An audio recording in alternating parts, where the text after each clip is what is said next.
Okay, good morning and welcome to the Policy and Personnel Committee meeting this morning. Let's call the meeting to order, and Amber, can you please take attendance? Yes. So Mike, we have you here. Paul Patamianos. Here. And Ava Bermuda Zimmerman. Morning. And Daryl will not be joining us today. Thank you. We have a quorum. Thank you. Our first order of business is to review and approve the August 3rd, 2021 meeting minutes, which were attached to the agenda. Any discussion about the meeting minutes? If not, I'll entertain a motion to approve the minutes. I'll make a motion. Well, I'll second then. Okay. Motion to approve made and seconded. Any discussion? Okay, all in favor of the motion? Aye. Any opposed? Any abstentions? The motion carries. Next item on the agenda is a update on the comment status of the private plan documents, which Aaron will give us. Aaron, it's all yours. Good morning, everyone. So at the last meeting, we had given you all a preview that we were updating the private plan policies and procedures that consist of three parts. Sort of one is the kind of soup to nuts document that explains the life of a private plan from conception through termination with all the requirements. The second piece of it was a policy form document. And the third piece is a checklist that will be filed with the policy form document or with insurers' policy samples with the insurance department. We've received comments from some stakeholders, including the Insurance Association of Connecticut. We've received some comments from Mike, Molly, Williams-Western also gave us some comments. If any of the committee members have any additional comments, please get them to Mike and me in the next day or so, because we're trying to finalize all of the revisions so we can get it to the full board. The goal would be to present the documents to the full board next week, asking them to approve it for the official public comment period, so that we can keep this on track. So far, we've had some really great responses. Daryl also responded too. So we've had some really good responses that have prompted some discussion about just how to be more clear, how to make sure that the processes and procedures are consistent between the public plans and the private plans. So we appreciate all of the sort of effort that everyone has been putting into giving us comments. So as I said, if you do have any additional comments, please get those to us in the next day, because we're going to try and finalize everything and get them out to the full board by the weekend. Is there any questions or discussion? No, I'll just say that those were some very comprehensive documents, and I know a tremendous amount of work went into pulling that together, so thank you. Michael, it was invaluable with his experience and expertise, so I'm so grateful for all the work that he's done on those, as we kind of get this hopefully wrapped up. Okay, thank you, Michael. Moving on to the next item.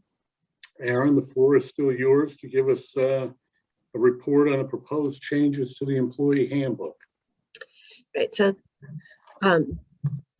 you will be receiving, probably over the weekend, if I can't get it before the end of the week, proposed revisions to the employee handbook. So back in winter of 2020, way back when we first started, we had to create several policy documents just to sort of get the authority up and running. And those were sort of good to get by with. And included in those original policy documents was the employee handbook. which Mike and actually Henry Zaccardi spent a lot of time working on and pulling together. We spend some time, have been spending some time looking at that handbook with an eye toward the fact that some of our employees will become classified state employees in January. And so we wanted to make sure that we have some greater consistency between our policies and the state of Connecticut policies, just so we don't have sort of weird things happening when half our employees become classified. And we also just wanted to take a fresh eye and look at some of the policies and procedures we put in place back before we had staff. Originally, I think everyone had to talk to Andrea, or she wasn't even chosen at the time. So we just said the CEO to be determined. And now we actually have staff, so Andrea doesn't really need to approve every single little thing. So we've made some changes to reference managers and supervisors. So we'll be getting that to you for your review, with the goal of getting your comments back during September so we can present it to the full board in October. Okay. Any questions for Aaron about the employee handbook? No. Okay. Thank you, Aaron. Next item on the agenda is a report on the proposed, excuse me, claims administration policies. Michael, Good morning, everybody. Do you mind if I share my screen? please do. Let me make you co-host real quick, Mike. Thanks. Thank you, Amber. There you go. You're good to go.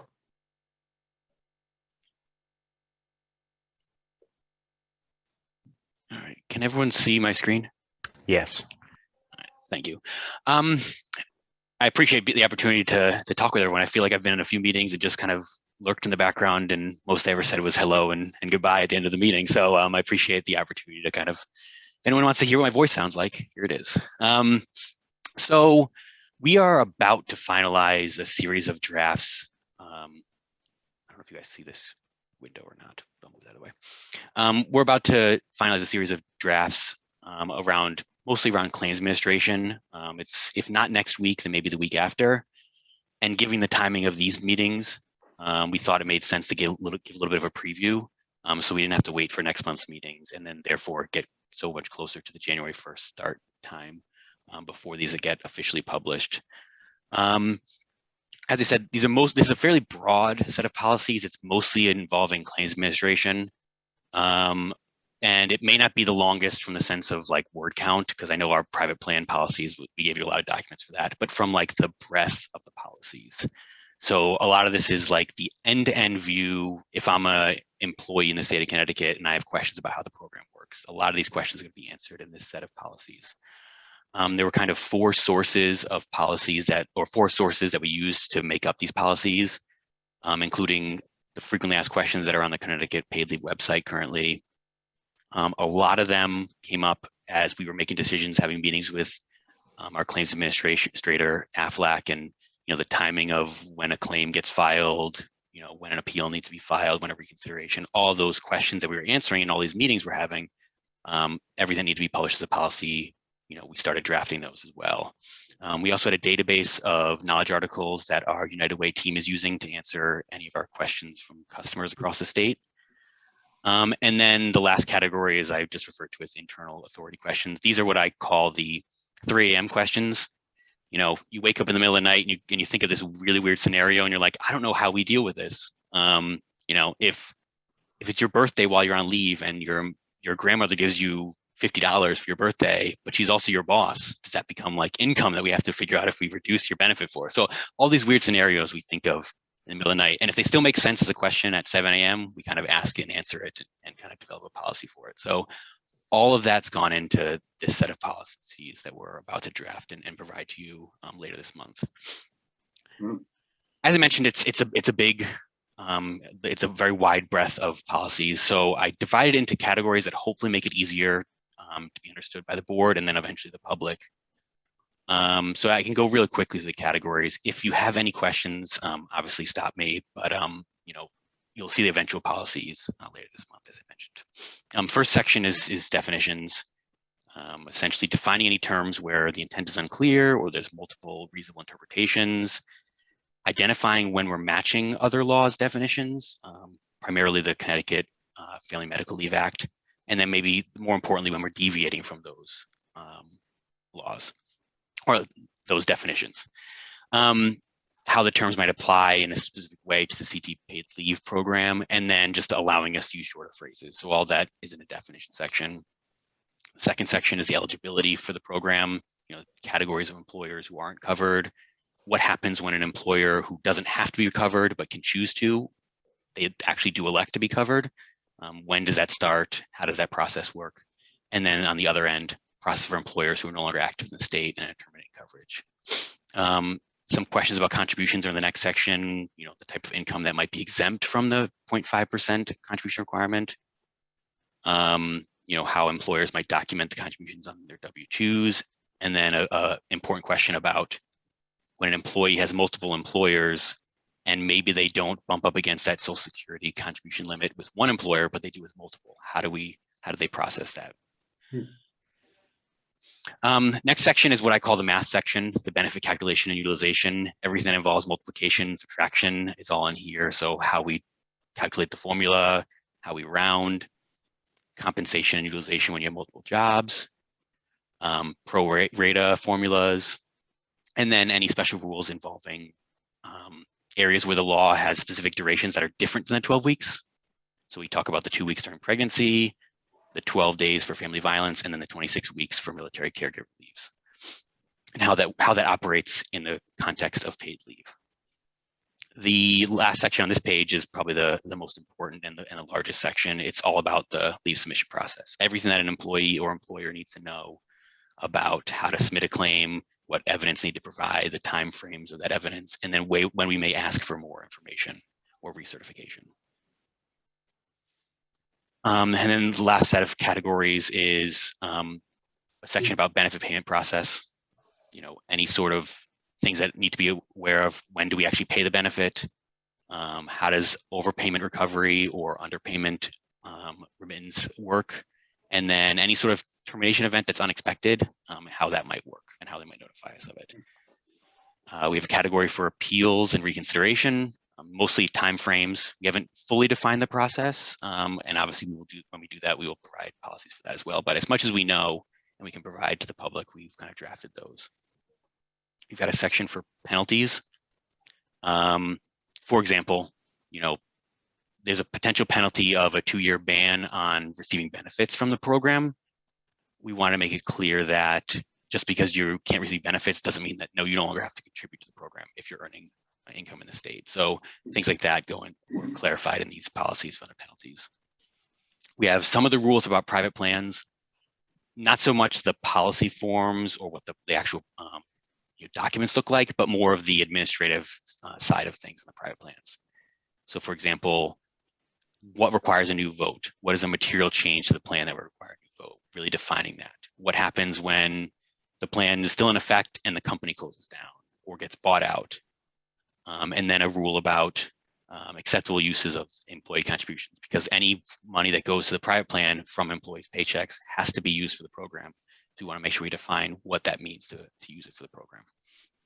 And then we have a section for self-employed sole proprietors who are electing to participate, how that works, what accounting practices, because it's a unique structure of an organization. So it's a little bit different than it works for everyone else. And then the last section is audits. So, defining what happens when the program's live and we need to conduct an audit. So I just spoke for a while. If there's any questions, feel free to ask. Otherwise, this is just basically a preview of what you'll be getting later this month. Any questions for Michael?